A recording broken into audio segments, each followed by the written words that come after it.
నేను ఒక కథ విన్నాను, మీతో పంచుకుందాం అనుకుంటున్నాను. ఒక ఆయన ఉదయాన్నే ఆలస్యంగా నిద్రలేచి ఆఫీస్కి పరిగెత్తారు. బ్రేక్ఫాస్ట్ హడావిడిగా ముగించి లంచ్ బాక్స్ బ్యాగ్లో పెట్టుకుని బయలుదేరుతుంటే ఆయన భార్య ఏదో చెప్పడానికి వచ్చింది. కానీ ఆయన టెన్షన్ పడుతూ బయలుదేరిపోయారు. కిటికీలోంచి చూసింది ఆమె. క్షణాల్లో కనపడకుండా వెళ్ళిపోయారు. ఒక 10 నిమిషాలు ముందు లేస్తే ఇంత హడావిడి అవసరం లేదు కదా అనుకుంటుందామె. బస్ క్యాచ్ చేద్దామని వేగంగా వెళ్ళిన బస్ మిస్ అయింది. ఆటో కోసం ఎదురు చూశారు. ఆటో లాగడం లేదు. చెమటలు పట్టేస్తున్నాయి. టెన్షన్. త్వరగా వెళ్ళకపోతే ట్రైన్ మిస్ అవుతుందేమో అని ఆయన ఆందోళన చెందుతున్నారు. చివరికి ఒక ఆటో ఆగింది. ఆయన ఆటో ఎక్కి స్టార్ట్ అయ్యారు. కానీ మనసులో ఇంకా టెన్షన్. ఎక్కడ ట్రైన్ మిస్ అవుతుందేమో అని.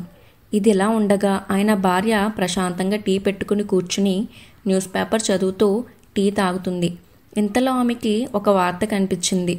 వెంటనే తన భర్తకు కాల్ చేసింది. కానీ స్విచ్ ఆఫ్ వచ్చింది. ఈయన ట్రాఫిక్లో చిక్కిపోయారు. సిటీలో ఫుల్ ట్రాఫిక్ జామ్ కదా. ఆయన భార్యను నాన్ స్టాప్గా కాల్ చేస్తూనే ఉంది. కంగారు పడిపోతుంది. అది చాలా పెద్ద విషయం ఆమెకి. కానీ ఆమె ప్రయత్నిస్తూనే ఉంది ఆయనకి కాల్ చేయడం.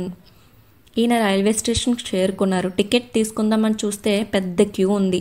ఈయనకి ట్రైన్ పాస్ కూడా అయిపోయింది. సరేలే ఏదో ఒకటి అవుతుందని తను ఎక్కవలసిన ప్లాట్ఫామ్కి వెళ్తారు. అప్పుడు ఫోన్ చూసుకుని స్విచ్ ఆఫ్ అయిందని గమనించి ఆయన ఫోన్ స్విచ్ ఆన్ చేస్తారు. చివరికి ఫోన్ రింగ్ అయింది. ఆయన లిఫ్ట్ చేశారు. భార్య అడిగింది ఎక్కడున్నారు అని. నేను స్టేషన్లో ఉన్నాను, ఇప్పటికే చాలా లేట్ అయింది, ఎందుకు కాల్ చేశావు అని ఆయన అడిగారు. అప్పుడు ఆమె మీరు ఒక విషయం మర్చిపోయారు అంటది. ఏంటి అని ఆయన అడిగారు. మీరు నిన్నే రిటైర్ అయ్యారు, ఆఫీస్కి వెళ్ళవలసిన పని లేదు అని చెప్పింది. ఇంత వేగంగా బ్రేక్ఫాస్ట్ చేసి బస్ కోసం పరిగెత్తి ఆటో ఎక్కి వేగంగా చేరుకున్నారు. కానీ తను రిటైర్ అయ్యారు అనే విషయాన్ని కూడా మర్చిపోయారు. మనం ఎంత యాంత్రికంగా మారిపోయామో కదా. ఒక మిషన్ ఎలా పనిచేస్తుందో అలా మారిపోయాం. ప్రస్తుతం మన చుట్టూ ఉన్నవారిని మనం ముందుకు ఎలా వెళ్ళాలనే విషయాల్ని పట్టించుకోవడం లేదు, మర్చిపోతున్నాం. కాబట్టి కాస్త సమయం తీసుకుని ప్రశాంతంగా ముందుకు వెళ్దాం, దైవాన్ని ప్రార్థిద్దాం. మీకు కూడా ఈ స్టోరీ నచ్చిందా? నచ్చితే లైక్ చేసి మీ ఫ్రెండ్స్ అండ్ ఫ్యామిలీకి షేర్ చేయండి. సబ్స్క్రైబ్ కూడా చేయడం మర్చిపోవద్దు.